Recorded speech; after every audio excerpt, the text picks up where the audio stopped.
হ্যাঁ কিরে হাতুরু কাকু তুই কই ক্রিকেট খেলা শিখবি না? আজকে কি খেলা দেখাইলি?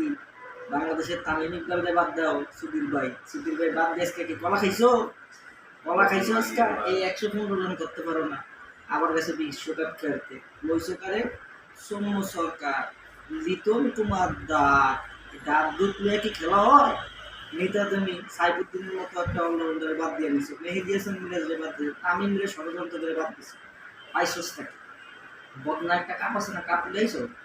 আয় দেশে আয়, জোতা পিঠা করুন, জোতা পিঠা করুন।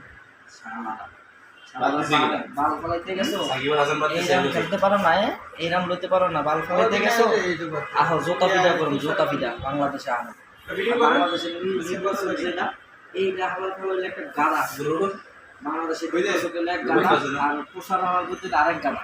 এই শালার হাতুড়ি কি আর হয়েছে? হাতুর দিয়ে ফিরে শান্তিটা উড়ে না, আর শান্তিতে মিনাই শুন আতুর দিয়ে ফিরে আতুরি দিয়ে ফিরে ওর দলের বাইর করে দেওয়া উচিত। হালারে লাইছে কোষা বানাইছে শালা, দলটা শেষ করে দিছে। দলের মধ্যে গিরিঙ্গি করে দিয়ে এই দলটা শেষ। 115 রান করতে পারে না। আমার জীবনে আজকে প্রথম দোয়া করছে যে বাংলাদেশ আরো কারণ মুসলিম একটা কান্ট্রি যাক। আফগানিস্তানের মতো দলের লাগে আজকে কিল্লেকে দোয়া করছে, জানি ওরা ফাইনালে যেতে পারে সেমিফাইনাল ইনশাআল্লাহ। সাউথ আফ্রিকার আড়াই দিয়ে ওরা ফাইনালে দেব। ইন্ডিয়া সব পাত্তাকে দিয়ে বিশ্বকাপ নিয়ে যাবে আফগানিস্তান। খেলা হবে মাঠে। বাংলাদেশে আড়াইছে, এত কোনো দুঃখ নাই। দুঃখ একটাই, শালারা খেলছে নাকি, এই শালা করে কি কারণে নেওয়া হয়েছে আমার একটু বলতে পারবেন আপনারা? জোতা পিঠা কইরা এরপরে ইয়া করে আইলে জোতা পিঠা গলার মালা দিয়ে হাতে ছুটি করে অগরে যে মহিলাকে গাড়ি জোতা ওই জায়গা আছে লেংটি মেংটি ধোয় তুলি, এছাড়া কোনো কাম নেই। কাম নেই লেংটি মেংটি ধোয় তুলি।